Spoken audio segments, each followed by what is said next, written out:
மண் டக்குன்னு நம்மளை மூடிடுச்சுன்னா நம்மளால் என்ன பண்ண முடியும்? பெருசாக ஒன்றும் பண்ண முடியாது. ஸோ மூச்சு திணறி வந்து உயிர் பிரியறதுக்கு தான் வாய்ப்பு. சின்ன பசங்க, அது மாதிரி ரொம்ப வயசானவங்க, யாருனால வந்து கொஞ்சம் கூட வந்து அந்த தத்தளிச்சு தடுமாடி எழுந்துக்க முடியாது. இவங்க எல்லாமே பார்த்தீங்கன்னா தண்ணி கொஞ்சம் வந்தாலும் அந்த தண்ணி மூக்கு லங்ஸ் உள்ள போனதுக்கப்புறம் உடனே திருப்பியே வந்து ஆஸ்பெக்சியா, அதாவது ஆக்சிஜன் கம்மியாகி வந்து இறந்துடுறாங்க. ஆக்சிஜன் சப்ளை அவங்க மாட்டிக்கிட்டு இடத்துல எவ்வளோ இருக்குன்றதை பொறுத்து இருக்குது. இப்போ எக்ஸாம்பிள் ஆக்சிஜன் சப்ளை வந்து உங்களுக்கு அளவே இருக்குது அப்படின்ற மாதிரி இருக்குது அப்படின்னா உங்களுக்கு பிரச்சனையில 48 ஹவர்ஸ் நல்லா இருப்பாங்க. ஏன் அப்படின்னா வந்து காற்றோட நீங்கள் வந்து 48 மணி நேரம் ஜாலியாக வாழலாம் தண்ணி இல்லாமல். சரி, இதெல்லாம் வந்து பயங்கரமான புகை வந்து அங்கே கிளம்பும், ஓகேங்களா? ஸோ டஸ்ட்டு கிளம்பும். அதை சுவாசிக்கும் போது ஈஸியாகவே லங்ஸ் டேமேஜ் ஆகும். ஒரு சின்ன பையன் ஒருத்தன் இருக்கான், ஒரு 18 வயசு பையன் இருக்கான், இன்னொன்று ஒரு 80 வயசு தாத்தா ஒருத்தர் இருக்கார். இந்த 2 இடத்துல வந்து பார்த்தீங்கன்னா ஒரு பிளட் இருக்குன்னா யாரை நம்ம செலக்ட் பண்ணணும்னா அந்த 18 வயசு பையனை தான் செலக்ட் பண்ணணும். ஏன்னா இப்போ 80 வயசு தாத்தாக்கு ஆல்ரெடி அவருக்கு கிட்னி சட்னியாக இருக்கும், ஆல்ரெடி அவருக்கு லிவர்லாம் வீக்காக இருக்கும், ஆல்ரெடி அவர் பார்த்தீங்கன்னா வயசானவராக இருப்பார். ஆனால் 18 வயசு பையன்னும் போது அவனுக்கு ஆர்கன்ஸ்லாம் ஃப்ரெஷ்ஷாக இருக்கும், அவனை ஈஸியாக காப்பாற்ற முடியும். எல்லா மதர்ஸ் மில்க்குமே வந்து சேம் தான். ஓகே, எந்த மதர் மில்க்குமே வந்து இது டிஃப்ரெண்ட்டான மில்க்கு அது டிஃப்ரெண்ட்டான மில்க்குன்றது கிடையாது. எக்ஸப்ட் வந்து பார்த்தீங்கன்னா ஏதாவது பால்வினை நோய்கள் அவங்களுக்கு இருக்குது. இப்போ எக்ஸாம்பிள் ஹெச்ஐவி பாசிட்டிவ் பேஷண்ட்டாக இருக்காங்க அப்படின்னா அவங்க வந்து பார்த்தீங்கன்னா தாய்ப்பால் வந்து ஜென்ரலாக கொடுக்கக்கூடாது மற்றவங்களுக்கு. இப்போ ட்ரௌனிங் வந்து பார்த்தீங்கன்னா வந்து எவ்வளோ போல சீக்கிரமாக அவங்கள காப்பாற்றுறமோ ரொம்ப ரொம்ப முக்கியம். ஓகே, ஸோ அவங்க வெளியே எடுத்த உடனே வந்து நம்ம வந்து இந்த கரோட்டிக் பல்ஸ் இருக்கும், அதை முதல்ல செக் பண்ணுவாங்க. பல்ஸ் வந்து பேஷண்ட்டுக்கு இருக்குது அப்படின்னா வந்து காப்பாற்றுறதுக்கு வாய்ப்பு ரொம்ப அதிகமாக இருக்குது. அப்படின்னும் போது உடனே அவங்களுக்கு வந்து நம்ம வந்து ஷிஃப்ட் பண்ணிவிட்டு பேஷண்ட்டை வந்து இங்கே பிரச்சனை எங்கே இருக்குது ட்ரௌனிங்கில் அப்படின்னு பார்த்தீங்கன்னா தண்ணி ஃபுல்லாக லங்ஸுக்கு போயிருக்கு. அப்போ லங்ஸ் ஃபுல்லாக தண்ணி சுரன்றதுனால அவங்களுக்கு வந்து ப்ரீத்திங்ன்றது எடுக்க முடியும். தூக்கும் போதே வந்து பேஷண்ட் வந்து பார்த்திங்கன்னா பல்ஸே இல்லை, பிபி சுத்தமாக வந்து பார்த்திங்கன்னா எந்த பல்ஸும் ஃபீல் ஆகலை, ப்ரீத்தே இல்லை, கண்ணெலாம் ஃபுல்லாக வந்து திறந்து டைலேட் ஆகிருக்கு, பியூப்பிள்ஸ்லாம் டைலேட் ஆகிருக்குன்னா அப்போ அவங்க ஆல்ரெடி இறந்துட்டாங்கன்னு அர்த்தம். அன்னமால்னாலே மன திருப்தி தான். Annamal institute of hotel management. Vitamin C மற்றும் ஆன்டிஆக்சிடென்ட்ஸ் நிறைந்த சாரல் ஹனி ஆம்லா, ஆரோக்கியம் நேச்சுரலா. GUI, இந்தியாவின் தலை சிறந்த vernacular edtech brand, skilling everyone everywhere. Wayanad landslides past 4 டேஸாக நம்ம பார்த்துட்டு இருக்கோம். நிறைய பேர் இதில் மாட்டியிருக்காங்க. இன்னுமே அந்த ரெஸ்கியூ நடந்துகிட்டே இருக்காங்க தொடர்ந்து. பொதுவாகவே பேசிக்காக இந்த மாதிரியான டிசாஸ்டர்ஸில் மாட்டுறாங்க, லேண்ட்ஸ்லைட்ஸில் வந்து புதஞ்சிடுறாங்க அப்படின்னும் போது அவங்கள ரெஸ்கியூ பண்ணாங்க அப்படின்னா ஃபர்ஸ்ட் எய்டாக அவங்களுக்கு என்ன கொடுப்பாங்க முதல்ல? இல்லை, அதில் முதல்ல என்ன மாதிரி டைப் ஆஃப் அடிபட்டிருக்கு அப்படின்றது ரொம்ப ரொம்ப முக்கியம். ஏன்னா லேண்ட்ஸ்லைட் அப்படின்னும் போது வந்து வெறும் லேண்டு மட்டும் அந்த மண் மட்டும் வர்றதில்ல, வீடுகள் மரங்கள் ஓகேங்களா எல்லாமே சேர்ந்து வந்து விழுந்துட்டு அப்படியே மொத்தமாக போகுது. அதில் வந்து பார்த்திங்கன்னா என்ன மாதிரி வேணால் அடிப்படலாம், ஓகேங்களா? மல்டிபிள் அதுதான் பார்த்திங்கன்னா வந்து எப்படி ஒரு ரோட்டில் ஆக்சிடென்ட் ஆகுதோ அந்த மாதிரி கிட்டத்தட்ட. ஸோ நம்மளுக்கு தலையில் அடிப்படலாம், கை கால் வந்து முறிஞ்சு போகலாம், ஃப்ராக்சர்ஸ் ஆகலாம், தோள்கள் பிரியலாம், கண்கள் அடி விழலாம், காதில் அடி விழலாம். ஸோ கண்மூடித்தனமான அடிகள் வந்து இருக்கும், ஓகேங்களா? ஸோ இதெல்லாம் இன்ஜுரிஸ் அப்படின்ற ஒரு டாபிக் கீழே வரும். ஸோ என்ன டைப் ஆஃப் எந்த ஆர்கன் எவ்வளோ இன்ஜூர் ஆயிருக்குன்னு பார்த்துட்டு அதுக்கேற்ற மாதிரி வந்து நம்ம வந்து ஃபஸ்ட் எய்ட் வந்து கொடுக்குற மாதிரி இருக்கும். இப்போ எக்ஸாம்பிள் அவங்க வந்து திடீர்னு வந்து ஒரு பெரிய பாறாங்கலோ இல்லை தெரியல வந்து ஒரு இது வந்து தலையில் அடித்து நம்மளோட பிரெயினே அஃபெக்ட் ஆகிடுச்சு அப்படின்னா அவங்க ஸ்பாட்லேயே மோஸ்ட்லி இறந்துடுறாங்க.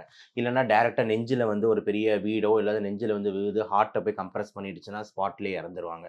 ஸோ இந்த மாதிரி விஷயம்லாம் வந்து ஸ்பாட்லேயே இறக்கக்கூடிய விஷயம். ஆனால் மற்ற உறுப்புகள் எக்ஸாம்பிள் கை கால் மாட்டிக்கிட்டு இருக்கு, கை உடஞ்சிருக்கு, கால் உடஞ்சிருக்கு, இல்லை வயிற்றில் ஏதாவது அடிபட்டுருக்கு, இதெல்லாம் பார்த்தீங்கன்னா ஸ்பாட்டில் இறக்கிறதுக்கு வாய்ப்பு இல்லை. ஆனால் பயங்கரமான வலியில் வந்து தவிச்சுக்கிட்டு இருப்பாங்க. அப்போ அவங்கள மாதிரி ஆட்கள்லாம் நம்ம சீக்கிரமாக வந்து ஃபஸ்ட் எய்ட் கொடுத்தோம் அப்படின்னா வந்து காப்பாற்றப்படலாம். அதே மாதிரி வந்து அதர் தேன் திஸ் வந்து பார்த்தீங்கன்னா ஆஸ்பெக்சியானா என்னென்னா வந்து மூச்சு திணறல். இப்போ எக்ஸாம்பிள் வந்து மண் அப்படியே நம்மளை மூடிடுது, நம்மளை தாண்டி ஒரு 3 மீட்டர் 4 மீட்டருக்கு மண் மட்டும் இருக்குது அப்படின்ற மாதிரி இருந்ததுன்னா கண்டிப்பாக மூச்சு திணறல் இருக்கும். இப்போ ஒன்றுமே ஜஸ்ட் ஒரு கச்சிஃபோ இல்லை கையை எடுத்து ஒரு நம்ம யாராவது நம்மளை அப்படியே மூக்கையும் வாயை பொத்தினாங்கன்னா நம்ம ஒரு செகண்ட் வந்து மூச்சு இதை வந்து திணறோம். அப்படின்னும் போது நீங்கள் ஒரு மண் டக்குன்னு நம்மளை மூடிடுச்சுன்னா நம்மளால் என்ன பண்ண முடியும்? பெருசாக ஒன்றும் பண்ண முடியாது. ஸோ மூச்சு திணறி வந்து உயிர் பிரியறதுக்கு தான் வாய்ப்பு. கொஞ்சம் மேபி மண் கொஞ்சம் சீக்கிரமாக கொஞ்சம் கம்மி ஹைட்டில் இருந்ததுன்னா அவங்க அப்படி இப்படின்னு தப்பிச்சு அதாவது கொஞ்சம் கேப் வரலாம். சில பேர் பார்த்தீங்கன்னா மண் மூடாமல் வந்து பார்த்தீங்கன்னா அந்த வீடு அது இதுன்னு இருக்கும், அதாவது ஒரு கொகைக்குள்ளே மாட்டின மாதிரி ஒரு எஃபெக்ட். ஸோ நிறைய கற்கள் அப்படி இப்படின்னு இருக்கும், ஆனால் ஒரு கேப்பில் மாட்டிக்கிட்டு இருப்பாங்க. எங்கேயோ ஒரு இடத்துல வந்து அந்த ஓட்டை வெளிச்சம் தெரியும். இவங்க வந்து பார்த்தீங்கன்னா வந்துட்டு ஒரு 500 மீட்டர் 600 மீட்டர் வந்து கீழே இருப்பாங்க. ஆனால் ஓட்ட வெளிச்சம் தெரியும், அதை தாண்டி ஆனால் அவங்களால போக முடியாது, ஏன்னா ஃபுல்லாக வந்து மாட்டிக்கிட்டு இருக்கு அப்படின்னும் போது அவங்க வந்து மூச்சு திணறல் வந்து உடனே வராது. ஏன்னா கொஞ்சம் மைல்டாக ஒரு ஆக்சிஜன் சப்ளை, ஒரு காற்று சர்க்குலேஷன் இருக்குது. ஆனால் ரொம்ப நேரம் அது தாக்கு பிடிக்க முடியாது. மேபி ஒரு 1 மணி நேரம் 2 மணி நேரம் எவ்வளோ சிவியாரிட்டியில் வந்து அவங்க மூடி இருக்கோ அந்த மாதிரி தான். ஸோ இந்த மாதிரி பல்வேறு விதத்தில் சொல்லலாம். ப்ளஸ் இன்னொன்று வந்து பார்த்தீங்கன்னா வெள்ளம் தான் மெயின் ரீசன். அதாவது வெள்ள அபாயம், நிறைய ஃப்ளட் அப்படின்ற மாதிரி பார்த்துக்கிட்டு இருக்கோம். அப்போ ட்ரௌனிங்கும் நிறைய கேசஸ் நடக்கும். அதாவது பார்த்தீங்கன்னா இப்போ நீச்சல் குளத்தில் போய் முழுகிடுறாங்கன்னு சொல்கிறோம்ல, அது மாதிரி ட்ரௌனிங் கேசஸும் நிறைய நடக்கும். எஸ்பெஷலி வந்து பார்த்தீங்கன்னா சின்ன பசங்க, அது மாதிரி ரொம்ப வயசானவங்க, யாருனால வந்து கொஞ்சம் கூட வந்து அந்த தத்தளிச்சு தடுமாடி எழுந்துக்க முடியாதோ, இவங்க எல்லாருமே பார்த்தீங்கன்னா தண்ணி கொஞ்சம் வந்தாலும் அந்த தண்ணி மூக்கு லங்ஸ் உள்ள போனதுக்கப்புறம் உடனே திருப்பி வந்து ஆஸ்பெக்சியா, அதாவது ஆக்சிஜன் கம்மியாகி வந்து இறந்துடுறாங்க, ட்ரௌனிங். ஸோ இந்த மாதிரி மல்டிபிள் விஷயத்தில் இறக்க வாய்ப்பு இருக்குது. மூச்சு திணறல்னால, இல்லைனா முழுகி அதாவது ட்ரௌனிங்னால, இல்லைனா வந்து அடிபடுறதுனால, மண்டையில் அடிபடுறதுனால, ஸோ இன்ஜுரிஸ்னால, ஸோ இந்த மாதிரி பல்வேறு விதத்தினால வந்து உயிர்கள் பிரியுது. ஒன்றுத்துக்கும் ஒரு விதமான ட்ரீட்மெண்ட் கொடுக்குற மாதிரி வரும். ஓகே. இப்போ நம்ம மூச்சு திணறல் பத்தி பேசிட்டு இருந்தோம்ல. மூச்சு திணறல் அப்படின்னு எடுத்துக்கிட்டாலே நம்ம ஸ்டில் இன்னுமே 4 நாட்கள் ஆயிடுச்சு அப்படின்னாலும் நிறைய பேரை உயிரோட மீட்கிறாங்க. அப்ப அவங்களுக்கு வந்து எத்தனை நாள் அவங்க அந்த மூச்சு திணறல் அது உள்ள தாங்க முடியும்னு நினைக்கிறீங்க? அது வந்து ஒருத்தவங்களை பொறுத்து, கண்டிஷன் பொறுத்தும் இருக்கு. ப்ளஸ் நான் அதை ஆல்ரெடி சொன்ன மாதிரி ஆக்சிஜன் சப்ளை அவங்க மாட்டிக்கிட்டு இடத்துல எவ்வளோ இருக்குன்றதை பொறுத்து இருக்கு. இப்போ எக்ஸாம்பிள் ஆக்சிஜன் சப்ளை வந்து உங்களுக்கு நல்லாவே இருக்கு அப்படின்ற மாதிரி இருக்கு அப்படின்னா உங்களுக்கு பிரச்சனையே இல்லை, 48 ஹவர்ஸ் நல்லா இருப்பாங்க. ஏன் அப்படின்னா வந்து காத்தோட நீங்கள் வந்து 48 மணி நேரம் ஜாலியாக வாழலாம் தண்ணி இல்லாமல். ஓகே. ஆனால் சப்போஸ் தண்ணியும் எடுத்துட்டீங்க அப்படின்னா வந்து உங்களுக்கு வந்து இன்னொரு 4 நாள் வாழலாம். ஆனால் 4 நாளுக்கு அப்புறம் வந்து உங்களால் தண்ணி இல்லாமல் இருக்க முடியாது. ஆனால் சாப்பாடு இல்லாமல் நீங்கள் 1 மாதம் வரைக்கும் கூட இருக்கலாம். ஸோ அதனால் வந்து இது வந்து வேரி ஆகும். இதுதான் பேசிக். ஸோ ஆக்சிஜன் சப்ளை வந்து உங்களுக்கு நல்லா இருக்குது அப்படின்னா வந்து அவங்களுக்கு மூச்சு திணறல்னால ஒன்றும் ஆகாது. ஜஸ்ட் அவங்க வந்து என்னென்னா தண்ணி இல்லாமல் இந்த டீஹைட்ரேஷனை மயங்கி கிடப்பாங்க. ஸோ அவங்கள உடனே ரெஸ்கியூ பண்ணதுக்கப்புறம் நம்ம உடனே வந்து அவங்க ஹைட்ரேஷன்ஸை வந்து டேக் கேர் பண்ண வேண்டியது இருக்கும். ஸோ அவங்களோட பிபி குறைவாக இருக்கும், அவங்க உடம்புல உப்பு சத்து கம்மியாக இருக்கும், சோடியம் கம்மியாக இருக்கும், பொட்டாசியம் கம்மியாக இருக்கும், கால்சியம் கம்மியாக இருக்கும். ஸோ இதெல்லாம் உடனே வந்துட்டு நம்ம சிம்பிளாக மக்கள் சொல்ல குளுக்கோஸ் ஏற்றுறதுன்னு சொல்லுவாங்க தெரியுமா? ஆனால் ஆக்சுவலாக அது சோடியம் குளோரைட், ரிங்கர் லாக்டேட் இந்த மாதிரி சொல்யூஷன்ஸ் ஏற்றுவாங்க. இதெல்லாம் உடனே ஏற்றி அவங்கள ஹைட்ரேட் பண்ணி திருப்பி நார்மல் கொண்டு வருவாங்க.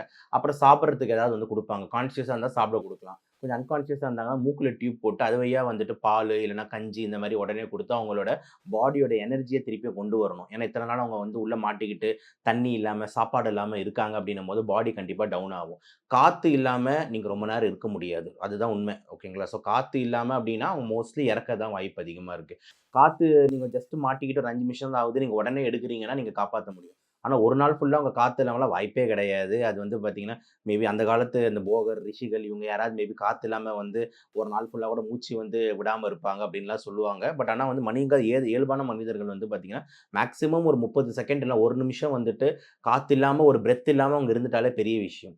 ஸோ அதனால் காற்று இல்லாமல் அவங்க உயிரெலாம் இழந்திருக்கு. அவங்க வந்து நிறைய பேர் ரெஸ்கியூ பண்ணுறவங்க அவங்கலாம் பார்த்தீங்கன்னா தண்ணி இல்லை, சாப்பிடலை, அடிபட்டிருக்கு, இப்படி தான் இருக்குமே தவிர அவங்களுக்கு மூச்சு காற்று இல்லாமையே இருந்தாங்க அப்படின்றது வந்து வாய்ப்பே இல்லை. ஆக்சிஜன் இருக்கும். ஆனா அந்த இடத்துல வேற சூழல்ல மாட்டிக்கிட்டு இருந்திருப்பாங்க. அவங்கள ரெஸ்கியூ பண்ணி அவங்களுக்கு ட்ரீட்மெண்ட் கொடுப்பாங்க. அவங்களுக்கு அதர் ட்ரீட்மெண்ட்ஸ் கொடுப்பாங்க. ஓகே. இப்ப கிட்ஸுமே நிறைய பேர் அந்த மாதிரி கேசஸ்ல எடுக்கிறாங்களா? இப்ப கிட்ஸே எவ்வளவு நாளைக்கு தாங்க முடியும் குழந்தைகளால உணவு இல்லாம? அந்த மாதிரி கிட்ஸ் வந்து பாத்தீங்கன்னா வந்து அதுவும் இந்த ஏஜ் கிரைட்டீரியா பிரியுது. இப்போ எக்ஸாம்பிள் கை குழந்தை பிறந்து வந்து பாத்தீங்கன்னா 1 மாசம் 2 மாசம் தான் ஆகுது அப்படின்ற மாதிரி இருந்தது. ஃபர்ஸ்ட் அந்த நியோனேட்னு சொல்லக்கூடிய அந்த 40 நாட்கள் ஸ்டார்டிங்ல இருக்கிற ஃபேஸ்லாம் பாத்தீங்கன்னா ரொம்ப கஷ்டம். ஓகேங்களா? சின்னதாக ஒரு அடிபட்டா கூட உயிர் போயிடும். எப்படி ஒரு எக்ஸாம்பிள் குட்டியா ஒரு நாய் குட்டி போடுது. ஸோ அதுக்கு ஒன்று கையும் கால் எதுவுமே நடக்க கூட தெரியாது, எதுவுமே தெரியாது. ஸோ அவங்களாம் வந்து வெரி வீக் பாடிஸ். ஓகே. ஆனால் கம்பேரட்டிவ்லி வந்து பார்த்தீங்கன்னா வந்து இந்த ஃபஸ்ட் ஸ்டாண்டர்ட் செகண்ட் ஸ்டாண்டர்ட் போது கொஞ்சம் துருதுருன்னு இருப்பாங்க. அவங்க வந்து கம்பேரட்டிவ்லி பார்த்தீங்கன்னா கொஞ்சம் எஸ்கேப் ஆகலாம், இல்லைனா ஓடலாம், ஓடி வரலாம், இந்த மாதிரிலாம் பண்ண வாய்ப்பு இருக்குது. அதையும் கம்பேர் பண்ணும்போது டீனேஜ் பசங்க வந்து இன்னும் வெல் பெட்டர். ஓகேங்களா? இப்போ 9th படிக்கிறாங்க, 8th படிக்கிறாங்க, 10th படிக்கிறாங்க, அவங்களாம் வந்து comparatively they with stand more better. Okay. So சின்ன இன்ஜுரி, அதாவது சின்ன அடி அப்படின்னா கூட இந்த சின்ன குழந்தைங்க, கை குழந்தைங்களாம் இறந்து போகிறதுக்கு வாய்ப்பு அதிகம். அதை கம்பேர் பண்ணுறப்போ வந்து பார்த்தீங்கன்னா இந்த நான் சொல்லக்கூடிய செகண்ட் ஸ்டாண்டர்ட், தேர்ட் ஸ்டாண்டர்ட் வந்து கொஞ்சம் பெட்டராக பண்ணுவாங்க. டீனேஜ் வந்து பார்த்தீங்கன்னா தே ஆர் ஓகே, ஈக்குவலன்ட் கொஞ்சம் அடல்ட்ஸ் மாதிரி வந்து அவங்க வித் ஸ்டாண்ட் பண்ணலாம். அதர்வைஸ் வந்து பார்த்தீங்கன்னா யாராக இருந்தாலும் சிவியாரிட்டி ஆஃப் இன்ஜுரி, அதுதான் திருப்பி சொல்கிறேன். என்ன டைப் ஆஃப் அடிபட்டிருக்கு, எந்த இடத்துல அடிபட்டிருக்கு, என்ன சிவியாரிட்டி ஆஃப் இன்ஜுரி, அதோட சேர்ந்து நீங்கள் சொல்கிற மாதிரி வந்து தண்ணியில் முழுகிட்டாங்களா, இல்லை காற்று குறைபாடா, இல்லைனா வந்து அடிபட்டது மட்டும்தான் பிரச்சனையா அப்படின்னு சொல்லிட்டு அதை பேஸ் பண்ணி கேஸ் டு கேஸ் வந்து வேரி ஆகும். புரியுது. இப்ப நம்ம ஃபுல்லாவே எக்ஸ்டர்னல் இன்ஜுரீஸ் பத்தி பார்த்தோம். ஃப்ராக்சர்ஸ் அதுக்கப்புறமா இன்ஜுரீஸ்னுடைய சிவியாரிட்டி வச்சு தான் வேரி பண்ண முடியும் அப்படின்ட்டு. பட் இது இல்லாம மண்ணு, நிலச்சரிவு நடக்குது அப்படின்னா, அந்த மண்ணுனாலேயே இன்ஃபெக்ஷன்ஸ் நெறைய வர வாய்ப்பு இருக்கு. அந்த மண்ணு நெறைய பேர் சுவாசிச்சிருப்பாங்க. அந்த டஸ்ட் உள்ள போய் லங்ஸ்ல படிஞ்சிருக்கும். கண்டிப்பா, கண்டிப்பா. இந்த மாதிரியான கேஸஸ்ல என்ன மாதிரியான கண்டிப்பா. இப்ப எஃபெக்ட் ஆகும்? எக்ஸாம்பிள் வந்து டக்குன்ட்டு வந்து ஒரு நல்ல ஒரு மண்ணு சரியுதுன்னா வந்து பயங்கரமான புகை வந்து அங்க கிளம்பும். ஓகேங்களா? ஸோ டஸ்ட் கிளம்பும். அத சுவாசிக்கும்போது ஈஸியாவே லங்ஸ் டேமேஜ் ஆகும். It will lead to a condition called as respiratory failure, ஏஆர்டிஎஸ்ன்னு சொல்லுவாங்க. அக்யூட் ரெஸ்பிரேட்டரி டிஸ்ட்ரெஸ் சிண்ட்ரோம் அப்படின்ட்டு. ஸோ அப்படின்னா என்னன்னா, lot of amount of toxic gases நீங்க ஒரு ஷார்ட் டைம்ல வந்து நீங்க இன்ஹேல் பண்ணிக்கிட்டே இருக்கீங்க அப்படின்ற மாரி இருந்ததுன்னா, சீக்கிரமா லங் வந்து பார்த்தீங்கன்னா, ஒரு இன்ஃப்ளமேஷன் ஆகும். அதாவது என்னன்னா வீக்கத்தன்மை அடையும். அப்படி வீக்கத்தன்மை அடையும்போது லங்ஸ்ல பார்த்தீங்கன்னா, தண்ணி சேர ஆரம்பிக்கும். அது பேர் தான் ஏஆர்டிஎஸ். ஓகேங்களா? அதுக்கு இன்னொரு பேர் வந்து பார்த்தீங்கன்னா, நான் கார்டியோஜெனிக் பல்மனரி எடிமான்னு சொல்லுவாங்க. ஏஆர்டிஎஸ்க்கு இன்னொரு பேரு. அதாவது லங்ஸ்ல தண்ணி சேரக்கூடிய விஷயம். ஆனா ஹார்ட்னால இல்லாதது தான் நான் கார்டியோஜெனிக் பல்மனரி எடிமா அப்படின்னு சொல்லுவாங்க. ஸோ இதுல உடனே வந்து பார்த்தீங்கன்னா, பேஷண்ட்டுக்கு வந்து மூச்சு திணறல் ரொம்ப அதிகமாக ஆரம்பிச்சிரும். அவங்கள சீக்கிரம் காப்பாத்தி உடனே வந்து ஆக்ஸிஜன் ஆரம்பிக்கணும். ஆக்ஸிஜன் பிளஸ் டயூரெட்டிக்ஸ்ன்னு சொல்லக்கூடிய ஒரு இதுவும் குடுப்பாங்க.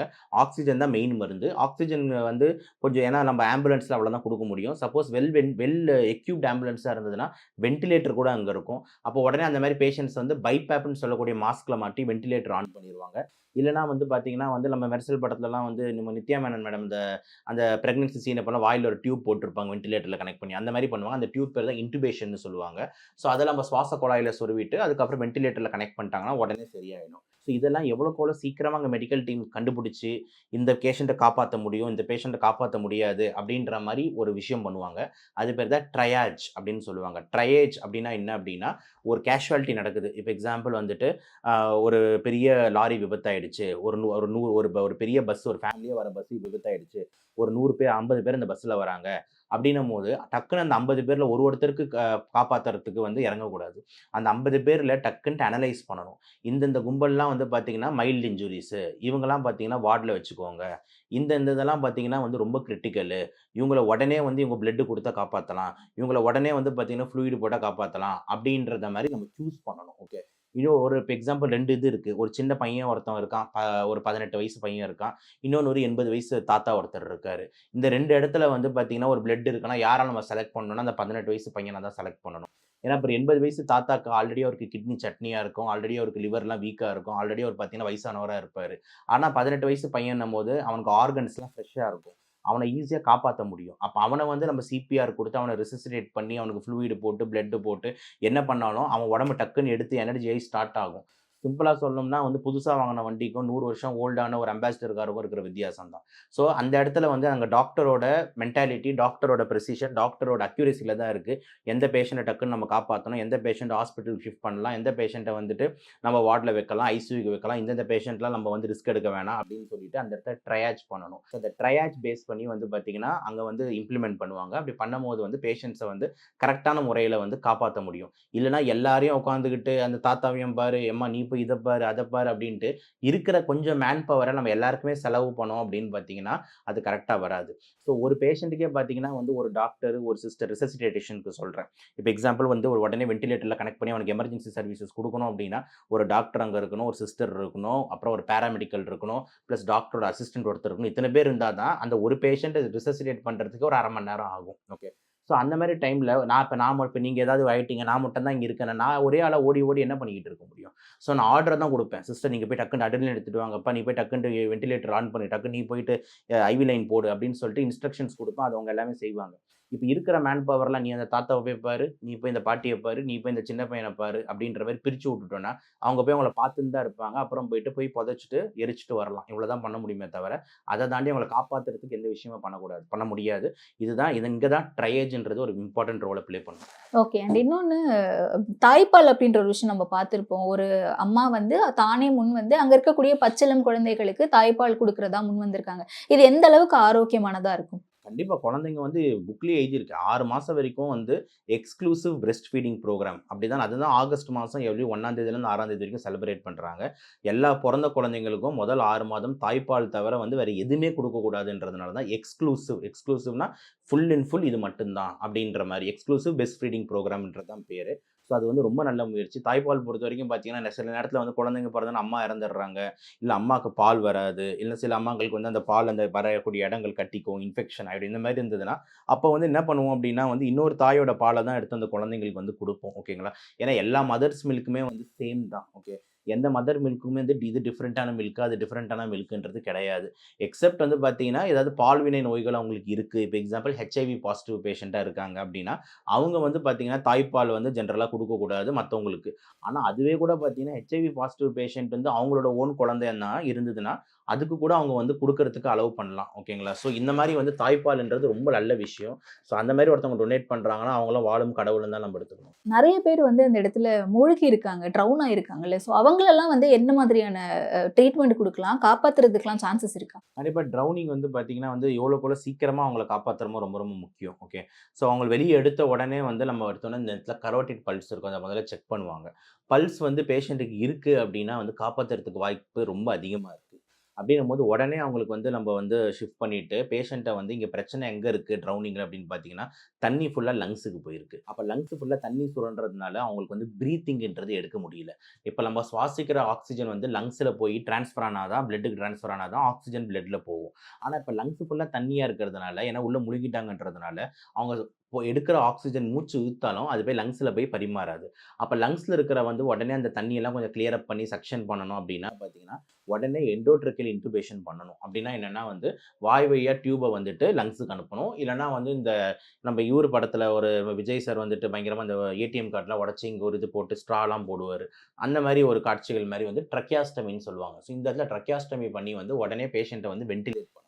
அப்படி வென்டிலேட் பண்ணும்போது உள்ள இருக்கிற தண்ணிலாம் வந்து வெளிய வரும். அத நம்ம சக்ஷன் போட்டு எடுத்துறலாம். அப்புறம் ஆக்ஸிஜன் ட்ரான்ஸ்ஃபர் வந்து நடக்கும். சைமல்டேனியஸா இதே டைம்ல வந்து நம்ம ஹார்ட்டையும் வர வைக்கணும். ஓகே. ஹார்ட் ஆல்ரெடி பல்ஸ் இருந்ததுன்னா ஹார்ட் இருக்கு. ஹார்ட் இருக்கு அப்படின்னும்போது நம்ம அந்த ஹார்ட்ட இன்னும் ஸ்ட்ராங் ஆக்கணும். அப்ப அட்ரினலின், நான் அட்ரினலின், டோபமைன், டோபிட்டமைன் இந்த மாரி இன்ஜெக்ஷன்ஸ்லாம் குடுத்து ஹார்ட்டோட பிபியும் மெயின்டெயின் பண்ணுவாங்க. ஸோ இந்த மாரி ஒரு அக்ரெசிவ் ரிசசிடேஷன் பண்ணும்போது பேஷண்ட் ஆஃப் த ட்ரௌனிங் ஈஸியா வெளிய வர்றதுக்கு வந்து வாய்ப்பு வந்து இருக்கு. ஸோ மைல்ட் ட்ரௌனிங் இந்த மாரிலாம் ஏதாவது இருந்ததுன்னா நம்ம உடனே பண்ணிடலாம். ஆனா நீங்க தூக்கும்போதே வந்து பேஷண்ட் வந்து பார்த்தீங்கன்னா, பல்ஸே இல்ல. பிபி சுத்தமா வந்து பார்த்தீங்கன்னா, எந்த பல்ஸும் ஃபீல் ஆவல. பிரீத்தே இல்ல. கண்லாம் ஃபுல்லா வந்து திறந்து டைலேட் ஆயிருக்கு. பியூப்பிள்ஸ்லாம் டைலேட் ஆயிருக்குன்னா, அப்ப அவங்க ஆல்ரெடி இறந்துட்டாங்கன்னு அர்த்தம். அவங்கள காப்பாத்துறது வந்து ரொம்ப சிரமம். ஜஸ்ட் வேணா ட்ரை வேணா பண்ணி பார்க்கலாம். ஒரு 30 செகண்ட்ஸ். ஆனா அவங்கள காப்பாத்துறது ரொம்ப சிரமம். ஆனா வந்து இந்த மாரி மைல்டா இந்த கேஸ்பிங்ன்னு சொல்லுவாங்க. நம்ம எடுக்கும்போது அப்படின்ற மாரி ஒரு ஸ்டேஜ்ல இருப்பாங்க. மைல்டா வீக்கா பல்ஸ் இருக்கும். இவங்களலாம் உடனே ரிசசிடேட் பண்ணா நம்ம காப்பாத்த முடியும். அதர் தேன் தட் வந்து பார்த்தீங்கன்னா வந்து ட்ரௌனிங் ஆயிட்டாங்க அப்படின்னும்போது வேற எதுவும் பெருசா பண்ண முடியாது அந்த இடத்துல. காப்பாத்திட்டு பிரெத்து, பல்ஸ் இருந்ததுன்னா உடனே நம்ம ரிசசிடேட் பண்ணி காப்பாத்தலாம். பிரெத்தும் இல்ல, பல்ஸும் இல்ல அப்படின்ற மாரி இருந்தா காப்பாத்துறது வந்து கஷ்டம். இதுதான் ட்ரௌனிங் பொறுத்தவரைக்கும். அங்க கிளைமேட்டிக் கண்டிஷன்ஸும் ரொம்ப ஒரு மாரி சில்லா தான் இருக்கு. அண்ட் ரெட் அலர்ட்டும் குடுத்திருந்தாங்க. தொடர்ந்து மழை வந்துட்டே இருக்கு. அந்த ஈரத்துக்கே நெறைய இன்ஃபெக்ஷன்ஸ், டிசீசஸ்லாம் வரதுக்கு வாய்ப்பு இருக்குல்ல? கண்டிப்பா இருக்கும். இதெல்லாமே வந்து பார்த்தீங்கன்னா, ஆஃப்டர் எஃபெக்ட்ஸ். இப்ப நம்ம இவ்வளோ நேரம் பேசினது வந்து உடனே நடந்தப்போ என்னென்னலாம் நடக்கும்? அதாவது அந்த கலவரம் வெட்டிக்கிட்டாங்க அப்படின்ற மாரி டைம். இப்ப அதுக்கப்புறம் போஸ்ட் தட் என்ன அப்படின்னா, ஏகப்பட்ட விஷயம் நம்ம பேசலாம். இப்ப எக்ஸாம்பிள் வந்து பார்த்தீங்கன்னா, அந்த ஏரியால வந்து தண்ணிலாம் நெறைய வந்து அங்கங்க கிளாக் இருக்குன்னும்போது இன்ஃபெக்ஷன்ஸ் அசால்ட்டா பரவும். Especially water born diseases. இப்ப எக்ஸாம்பிள் பார்த்தீங்கன்னா, காலரான்னு எடுத்துக்கோங்க. ஒரு டிசீஸ் இருக்கு. கவுண்டமணி சாரோ, செந்தில் சாரோ கால்ரான்னு ஒரு காமெடி கூட அதுல இருக்கும். ஸோ அது ஒரு பாக்டீரியா வைரஸ் விப்ரியோ காலரேன்ட்டு. அது வயித்துப்போக்க பயங்கரமா உண்டாக்கும். ஹெப்பாடைட்டிஸ் ஏ ரொம்ப காமனா வரும். ஹெப்பாடைட்டிஸ் இ இதுவும் ரொம்ப காமனா வரும். ஸோ இது எல்லாமே அதே மாரி லெப்டோஸ்பைரோசிஸ். லெப்டோஸ்பைரோசிஸ்ன்றதுனா வந்து மஞ்சக்காமால் உண்டாக்கக்கூடிய ஒரு விதமான வந்துட்டு ஒரு பாக்டீரியா. ஓகே. அது ஜெனரலி எதனால பரவும்னா, எலினால பரவும். ஸோ எலி போயிட்டு பார்த்தீங்கன்னா, இப்ப எல்லாம் அந்த லேண்ட்ஸ்லைடு எல்லாமே உங்களுக்கு தெரியும். எலி வந்து பொந்துல தான் வந்து வாழ்ந்துகிட்டு இருக்கும். இப்ப நம்ம தண்ணிலாம் வெளிய வந்து அந்த லேண்ட்ஸ்லைடு எலிங்களும் இப்ப வெளிய அங்கங்க சுத்திக்கிட்டு இருக்கும். பாம்புங்க சுத்திக்கிட்டு இருக்கும். அந்த ஸோ எலி ஆல்ரெடி இப்ப நெறைய பாம்புகள் எடுத்துக்கிட்டு கண்டிப்பா இருக்காங்க. எடுத்துன்னு தான் இருப்பாங்க. என்ன மேடம் பாம்பும் ஒரு உயிர். அதுவும் வாழணும்ல என்ன பண்றது? ஸோ இப்ப அந்த எலிகள்லாம் பார்த்தீங்கன்னா, யூரின் போவும். அந்த தண்ணி யூரின் தண்ணியிலேயே வந்து பார்த்தீங்கன்னா, மக்களும் நடப்பாங்க. அப்படின்னும்போது, அந்த ஈஸியா எலி யூரின்லாம் நம்ம உடம்புல வந்து யாருக்காவது சேத்து புண்ணு இருக்கு. இல்ல கால்ல ஆல்ரெடி வெட்டு இருக்கு. சில பேர் இந்த லேடீஸ்க்குலாம் பார்த்தீங்கன்னா, வெடிப்பு ரொம்ப அதிகமா இருக்கும். அதுவே அந்த எலி யூரின் என்டர் ஆயிடும். அப்ப எலியில இருக்கிற யூரின்ல தான் அந்த பாக்டீரியா இருக்கும். அது உடனே போயிட்டு நம்மளுக்கு வந்து இந்த மாரி ராட் ஃபீவர் வந்து கிட்டத்தட்ட வந்து உண்டாக்கும். அது பேர் லெப்டோஸ்பைரோசிஸ்ன்னு சொல்லுவாங்க. ஸோ இந்த மாரி விஷயங்கள் வந்து வரலாம். அப்புறம் எலி கடிச்சிருச்சு அப்படின்னா, ராட் பைட் ஃபீவர்ன்னு சொல்லிட்டு ஒண்ணு இருக்கு. அது வந்து ஸ்ட்ரெப்டோபேசிலஸ் மொனிலிஃபார்மிஸ்னால வரும். அதுவும் வந்து வரலாம். இத தாண்டி உங்களுக்கு தெரியும் தண்ணி தேங்கினாலே அங்க கொசுன்னு ஒருத்தன் இருப்பான். ஸோ கொசு உடனே அவரோட ஆட்டத்த ஆரம்பிப்பாரு. இப்ப எக்ஸாம்பிள் டெங்கு, மலேரியா, அதே மாதிரி இந்த மாதிரி விஷயங்கள் கொசுபான் டிசீசஸ் அது அப்படின்றது தனியாக ஒரு சைட்டாக போயிட்டு இருக்கும். ஸோ ஒரு பெரிய தலைவலி. ஸோ எவ்வளோக்குள்ள சீக்கிரமாக அங்கே வாட்டர் கிளியரன்ஸ் பண்ணுறோம் இதெல்லாமே இம்பார்ட்டன்ட்டு. இதை தாண்டி உங்களுக்கு தெரியும் அது ஒரு hill station plus forest side type of ஏரியானும் போது நிறைய விலங்குகள், நிறைய ஜந்துகள் விச் ஆர் ஆல் பாய்சனஸ். இப்போ எக்ஸாம்பிள் நம்மளே பேசுன மாதிரி பாம்புகள் நிறைய தென்படலாம். பாம்புன்னும் போது உங்களுக்கு தெரியும் கோப்ரா இது அங்கே இருக்குது. கோப்ரான்னா அது நம்மளோட நாகம், ஓகேங்களா? சாதாரண ராஜநாகம் வந்து கிங் கோப்ரா, ஓகே, அதுவும் அங்கங்கே இருக்கும். ஓகே, கிங் கோப்ரால ஒரு போர்டு போட்டுச்சுன்னா ஸ்பாட்டில் அவுட்டு தான். ஆனால் நாகம் அப்படின்னு பார்த்தீங்கன்னா வந்து கொஞ்சம் காப்பாது. அப்போ அந்த இடத்துல வந்து ஆன்டி ஸ்னேக் வெனம் நம்ம ரெடியாக வச்சுருக்கணும். ஸோ தட் பாம்பு கடி வந்தால் உடனே சரி பண்ணுறதுக்கு. தேலை நம்ம மறந்துட முடியாது. ஸ்கார்பியன்ஸும் நிறைய இருக்கும் அந்த இதில். அப்புறம் நம்மளோட அவர் பேர் என்ன, பூரான், ஓகேங்களா? பூரான்றது சென்டிபீட்டுன்னு சொல்லுவாங்க. பெருசாக நீட்டாக இருக்கும், கலகலன்னு கலர் கலராக ஓடிக்கிட்டு இருக்கும். அதுங்க வந்து கடிக்கும். ஸோ இதுங்கெல்லாம் வந்து பார்த்தீங்கன்னா வந்துட்டு நம்மளுக்கு வந்து உடனே அந்த இடத்துல டிடி வேக்சினு, இன்ஜெக்ஷன், இது ஸ்டீராய்ட்ஸு, அதே மாதிரி வந்து குளோர்ஃபெனிரமைன் மேலியேட், அபில், இந்த மாதிரி இன்ஜெக்ஷன்ஸ்லாம் ரெடியாக வச்சுருக்கணும். ப்ளஸ் விஷக்கடிக்கு விஷக்கடி ஆன்டிடோட் நம்ம ரெடியாக வச்சுருக்கணும். ஸோ தட் வந்து நம்மளுக்கு திடீர்னு பாம்பு கடியா அதுக்கான ட்ரீட்மெண்ட்டு, தேள் கடியா அதுக்கான ட்ரீட்மெண்ட்டு, பாம்பு கடினால இந்தந்த ப்ராப்ளம்லாம் வரும் அப்படின்னு வந்து. So it's really a tough challenge போஸ்ட்டும் இவ்வளோ விஷயங்கள். ஏன்னா நம்ம வந்து நேச்சரை வந்து சதைச்சிருக்கோம். ஒரு நேச்சராக இருக்கிற ஒரு விஷயத்தை எதெல்லாம் அங்கங்கே வாழ்ந்துகிட்டு இருக்கோ மொத்தமாக அப்படி வெளியே வந்திருக்கு அப்படின்னும் போது எல்லா டைப் ஆஃப் உயிரினங்களையும் இப்போ நம்ம ஃபேஸ் பண்ண போகிறோம். இத்தனை நாள் மனுஷங்க தனியாக அப்படின்னு தனியாக ஒரு இதில் இருக்கும்போது அதை பிரேக் பண்ணும்போது ஆல் டு ஒன் அப்படின்னு இப்போ மிக்ஸ் ஆகுது. நேச்சர்லேருந்து தண்ணியும் மிக்ஸ் ஆகுது, இன்னொரு சைட்லேருந்து பார்த்தீங்கன்னா இந்த விலங்குகளும் மிக்ஸ் ஆகுது, இன்னொரு சைடில் பார்த்தீங்கன்னா வந்து மக்களுக்கும் வந்து பார்த்தீங்கன்னா இந்த மாதிரி பிரச்சனைங்க ஒரு எப்படி சொல்கிறது, ஒரு கலவரம்னு சொல்லுவாங்களே அந்த மாதிரி ஒரு நிலைமை தான் வந்து நீடிக்கும். இதை வந்து கண்ணெதிர்க்க பார்க்குறவங்களுக்கு வந்து இன்னும் மோசமான வந்து சைக்காட்ரிக் ப்ராப்ளம்ஸு இதெல்லாமும் வரும். இப்போ எக்ஸாம்பிள் நம்ம கண்ணெதிர்க்கே பார்த்தீங்கன்னா ரொம்ப கஷ்டப்பட்டு ஒரு குழந்தைய பெற்று வச்சுருப்பாங்க. லேண்ட்ஸ்லேருந்து அந்த குழந்தை அப்படியே துண்டாக போயிருக்கும். கண்ணெதிர்க்கே வீட்டுக்கார் வந்து நசுங்கி செத்துருப்பார், மூளை செதறி செத்துருப்பார். இதெல்லாம் பார்க்கும்போது மன அழுத்தத்துக்கு ஆளாவாங்க. நார்மலான ஆள் நம்ம சொந்தக்காரங்க இல்லைனா கூட இதெல்லாம் பார்த்துட்டு இருக்கும்போது என்னடா நடக்குதுன்ட்டு மயங்கி விழுந்து சைக்காட்ரிக்கா ஏகப்பட்ட பேர் ஆவாங்க. ஸோ வந்து சைக்காலஜிக்கல் டிப்ரெஷன், ஃபேமிலி இழந்து, உடைமைகளை இழந்து நிறைய பேர் கண்டிப்பாக இருப்பாங்க. ஃபேமிலி இழந்து கண்டிப்பாக அப்படி இருப்பாங்க. சில பேர் வந்து பார்த்தீங்கன்னா வந்து எதுவுமே இழக்கலாம்னா கூட இதெல்லாம் பார்த்துட்டு இருக்கும்போதே ஒரு மாதிரி ஆயிடுவாங்க, ஓகேங்களா? ஏன்னா அந்த அளவுக்கு ஒரு எமோஷனல் ட்ராமா வந்து அங்கே கிரியேட் ஆகும். கண்ணதுக்கு இத்தனை உயிர் போதே நம்மளால் எதுவும் பண்ண முடியலையே அப்படின்னு சொல்லிட்டு. ஸோ இது எல்லாமே வந்து பார்த்தீங்கன்னா ஆஃப்டர்லாக் எஃபெக்ட்ஸில் வந்து இருக்கும். ஸோ ப்ராப்பராக ஒரு சைக்காட்ரிஸ்ட் அங்கே தேவைப்படுது, சைக்காலஜிக்கல் டீமும் தேவைப்படுது. அவங்களுக்குலாம் வந்து அறிவுரை சொல்கிறதுக்கு, அவங்களுக்குலாம் கவுன்சிலிங் கொடுக்கறதுக்கு, அவங்களாம் வந்து பார்த்தீங்கன்னா கரெக்டாக ஸ்டெபிலைஸ் பண்ணுறதுக்கு. ஸோ கிட்டத்தட்ட it is and mass emergency, mass casualty where medical field is highly needed. அதே மாதிரி ஆர்மிஸும் வந்து இறங்கியிருக்காங்க, ஃபண்டிங் நிறைய தேவைப்படுது. அப்படின்றதுனால ஏகப்பட்ட விஷயங்கள்லாம் சேர்ந்து செய்யக்கூடியது தான் இந்த டிசாஸ்டர் மேனேஜ்மெண்ட் அப்படின்றது தான் நம்ம சொல்லணும். அண்ணமால்னாலே மன திருப்தி தான். Annamal institute of hotel management. Vitamin C மற்றும் ஆன்டி ஆக்சிடென்ட்ஸ் நிறைந்த சாரல் ஹனி ஆம்லா, ஆரோக்கியம் நேச்சுரலா. GUI, இந்தியாவின் தலைசிறந்த vernacular edtech brand, skilling everyone everywhere.